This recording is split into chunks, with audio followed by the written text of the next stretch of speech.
Assalamualaikum warahmatullahi wabarakatuh. Perkenalkan, nama saya Raja Devan Norianda. Saya akan menerangkan dan akan mencoba eksperimen tentang teori kinetik gas. Teori kinetik gas menjelaskan mengenai sifat-sifat gas ideal secara teoritis. Berdasarkan teori kinetik gas, gas terbentuk dari molekul-molekul gas yang bergerak secara acak dengan arah gerak konstan. Molekul gas bergerak dengan kecepatan tinggi dan saling bertuburkan dengan molekul lainnya, dan juga dengan dinding secara terus-menerus. Teori kinetik gas merupakan teori pertama yang menjelaskan tekanan gas berdasarkan tuburan molekul-molekul, bukan berdasarkan gaya statik yang menyebabkan molekul menjauh satu sama lain. Teori kinetik gas juga menjelaskan bagaimana ukuran molekul di dalam gas dapat mempengaruhi kecepatan gerak molekul tersebut. Untuk selanjutnya, Bukan untuk mari lihat video eksperimen. selanjutnya. Yang pertama, piring.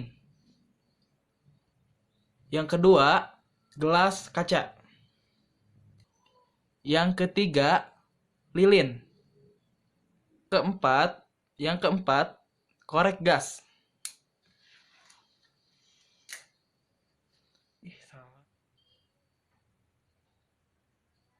Simpan piring di atas meja. Yang kedua, masukkan air coklat tadi ke dalam piring, secukupnya saja.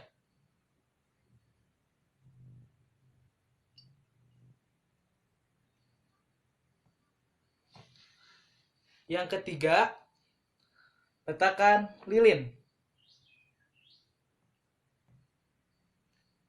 Nah, setelah itu, bakar lilin tersebut menggunakan korek gas.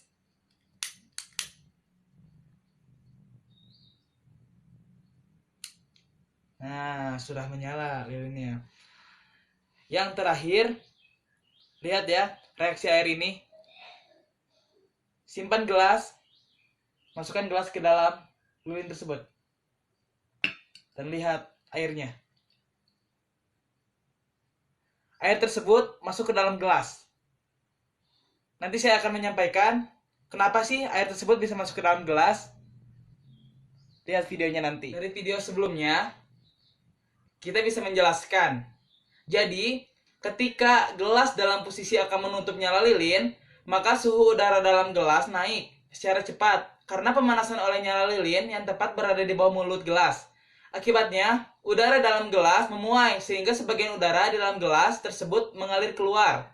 Ini terjadi karena udara panas dalam gelas cenderung menyamakan tekanannya dengan udara dingin di luar gelas selama mulut gelas masih terbuka.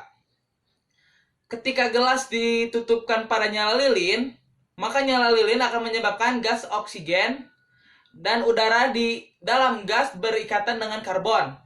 Lilin sehingga berubah menjadi karbon dioksida. Semakin sedikit oksigen, semakin redup. Ketika seluruh oksigen terikat dengan karbon dioksida, maka nyala lilin padam.